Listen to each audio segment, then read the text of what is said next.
मागील लेक्चरमध्ये आपण टीडीएस काय आहे हे समजून घेतलं होतं. हे सगळे मुद्दे समजून घेतले. आता आपण हे समजून घेत आहोत. आपण हे पण समजून घेतलं होतं की फॉर्म 16 आणि 16A हे टीडीएस कपात केल्यानंतर करदात्याला प्रमाणपत्र दिले जाते. सॅलरी मधून तुमचा जर टीडीएस कापला गेला तर तुम्हाला फॉर्म 16 मिळतो आणि सॅलरी व्यतिरिक्त तुमचे जे काही टीडीएस कापून घेतला गेला असेल तर तुम्हाला 16A असं मिळतो. पण मला कसं कळणार की माझ्या पेमेंट मधून किती पैसे कापले गेलेले आहेत, मला मिळालेले जे पैसे आहेत त्यातून किती वेळा रक्कम कापली गेलेली आहे याचा मला हिशोब बघायचा असेल तर मला इथं फॉर्म 26A पाहणं खूप सोपं आहे. तुम्ही काय करा, एक तुम्हाला प्रॅक्टिकल देतो मी आता. तर आपण फॉर्म 26A असं गुगलला सर्च करूया.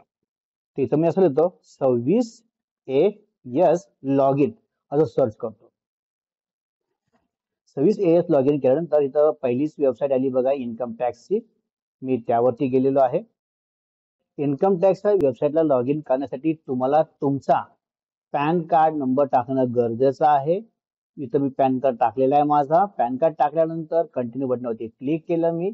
मग तुमचा पासवर्ड जर चालू होत नसेल तर तुम्ही काय करा, पासवर्ड फॉरगॉट करून, कारण बऱ्याचदा काय होतं आपण हे काम आपल्या सीएला दिलेलं असतं तर त्यांनी त्यांच्या पद्धतीने पासवर्ड टाकलेले असतात, पण तुम्ही फॉरगॉट पासवर्ड करून नवीन पासवर्ड क्रिएट करू शकता. इथं तुम्ही पासवर्ड पण टाका. मी पासवर्ड पण टाकला आणि मग मी आता कंटिन्यू करत आहे. तिथे मी कंटिन्यू केलं. माझ्याकडे पासवर्ड आहे, माझ्याकडे पॅन नंबर आहे, तर माझं लॉग इन झालेलं आहे. लॉग इन झाल्यानंतर इथं बघा लॉग इन सक्सेसफुल झालं. आता आपल्याला इन्कम टॅक्स रिटर्न फाईल करायचं नाही. मला काय करायचंय, मला ई फाईलवर जायचं आहे. ई फाईलवर गेल्यानंतर इन्कम टॅक्स रिटर्न सर्च करूया आपण. इन्कम टॅक्स रिटर्न मध्ये या ठिकाणी बघा तुम्हाला व्ह्यू फॉर्म 26AS हा ऑप्शन दिसेल. यावरती क्लिक करणार आहोत. इथे मी कन्फर्म बटनावरती क्लिक करतो. इथं आपण पोर्टलवरती गेलेलो आहोत इन्कम टॅक्सच्या. आता या ठिकाणी मला व्ह्यूज ऑप्शन दिसतो बघा, व्ह्यू व्हेरीफाईड टॅक्स क्रेडिट. या ठिकाणी मी व्ह्यू फॉर्म 26AS करू शकतो. मला व्हेरीफाय पण करता येऊ शकतं. 16A 27D हे सगळ्या गोष्टी तुम्हाला सापडणार आहेत. पण तिथे मला टॅन लागेल. ज्यांनी माझे पैसे कापून घेतले त्यांचा टॅन नंबर लागेल. मग त्यावेळी मी काय करतो, 26AS मात्र माझ्याकडे आहे.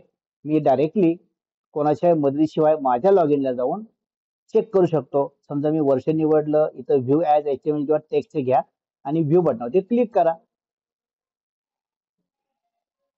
तर तुम्हाला तुमचं नाव दिसेल. हे माझं नाव आहे, माझा पत्ता आहे आणि मला हे दिसतंय की मला या संस्थेकडनं पैसे मिळाले होते, काय 4 लाख समथिंग मिळाले होते आणि त्याच्यावरती इतके रुपये कापले गेलेले आहेत, टीडीएस म्हणून कापले गेलेले आहेत. म्हणजे मला हे रिटर्न मध्ये दाखवता येईल.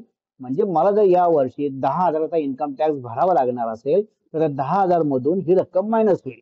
किंवा माझा इन्कम टॅक्स फक्त 5,000 असेल तर ही रक्कम मायनस होईल 4,000 समथिंग. म्हणजे मला फक्त 800-700 रुपये भरावे लागतील. आणि जर माझा इन्कम टॅक्स फक्त 4,000 भरत असेल तर मला 4,000 मायनस करून इथं उलट होतंय की मी 4,000 पेक्षा जास्त रक्कम भरलेली आहे तर 179 रुपये मला परत मिळते. आणि जर माझा इन्कम टॅक्स 0 रुपये असेल तर पूर्ण रक्कम जी कापली गेलेली आहे ती पूर्ण मी रिटर्न मागू शकतो. तर या पद्धतीने आपण या वेबसाईटला जाऊन माहिती घेऊ शकतो. तर प्रत्येकाकडे ज्यांच्याकडे पॅन कार्ड आहे प्रत्येकाने ही असाइनमेंट करून पाहणं गरजेचं आहे. तर अशा सर्व प्रकारच्या प्रॅक्टिकल्स करण्यासाठी आम्ही एक सिम्युलेशन सॉफ्टवेअर बनवलेलं आहे, ज्यामध्ये टीडीएसचा पण सराव करता येऊ शकतो. जीएसटीचा GSTR1, GSTR3B पोर्टलवरती जाणे, चलन क्रिएट करणं, पेमेंट करणं, रिटर्न फाईल करणं, जीएसटी रजिस्ट्रेशन करणं, या सगळ्या प्रकारच्या प्रॅक्टिस करण्यासाठी सिम्युलेशन सॉफ्टवेअर क्रिएट केलेलं आहे. अतिशय कमी किमतीमध्ये, रिझनेबल प्राइस मध्ये विद्यार्थ्यांसाठी ते उपलब्ध आहे. तसंच सर्व ट्रेनिंग सेंटर साठी सुद्धा उपलब्ध आहे. अधिक माहितीसाठी खाली दिलेल्या नंबरवरती तुम्ही कॉन्टॅक्ट करा. धन्यवाद.